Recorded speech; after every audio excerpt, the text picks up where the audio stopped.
فریدون فروغی یکی از برجسته‌ترین خوانندگان و آهنگسازان ایرانی در 9 بهمن 1329 در محله سلسبیل تهران به دنیا آمد.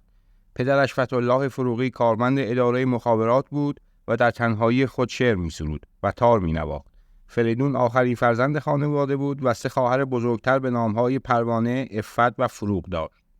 فروغی از کودکی علاقه زیادی به موسیقی داشت و بدون داشتن استاد با تمرینات فراوان موسیقی راک و بلوز را آموخت.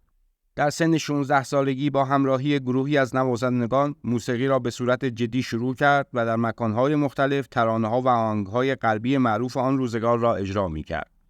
در سال 1350 خسرو هریتاش کارگردان فیلم آدمک به دنبال خواننده‌ای تازه نفس بود که فریدون فروغی را به او معرفی کردند. فروغی با اجرای 2 ترانه آدمک و پروانه من برای این فیلم به شهرت رسید. این 2 ترانه بسیار شنیده شد و بر سر زبان‌ها افتاد. فروغی در طول دهه 50 با آثار دیگری مانند زندون دل و غم تنهایی به محبوبیت بیشتری دست یافت. او در این دوران به یکی از خوانندگان برجسته کلوب‌های شبانه تهران تبدیل شد. پس از انقلاب 1357 فروغی در ایران ماند و به فعالیت‌های موسیقی خود ادامه داد. او در سال 1359 ترانه یار دبستانی را برای فیلم از فریاد تا ترور اجرا کرد که به یکی از ترانه‌های ماندگار او تبدیل شد. فریدون فروغی در طول زندگی خود 2 بار ازدواج کرد.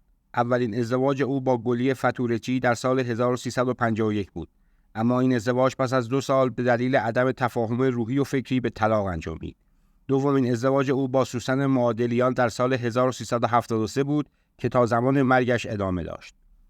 فروغی در دهه 60 و 70 خورشیدی با مشکلات زیادی مواجه شد.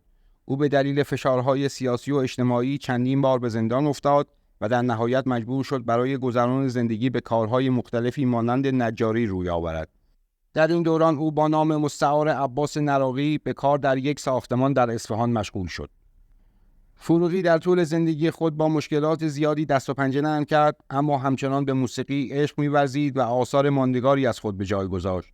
او با صدای منحصر به فرد و سبک خاص خود جایگاه ویژه‌ای در موسیقی ایران دارد و همچنان در یادها باقی مانده است. در نهایت فریدون فروغی در روز جمعه 13 مهر 1380 در منزلش در تهران پارس به دلیل سکته قلبی درگذشت. او در روستای قورقورک در نزدیکی تهران به خاک سپرده شد. روحش شاد و یادش گرامی.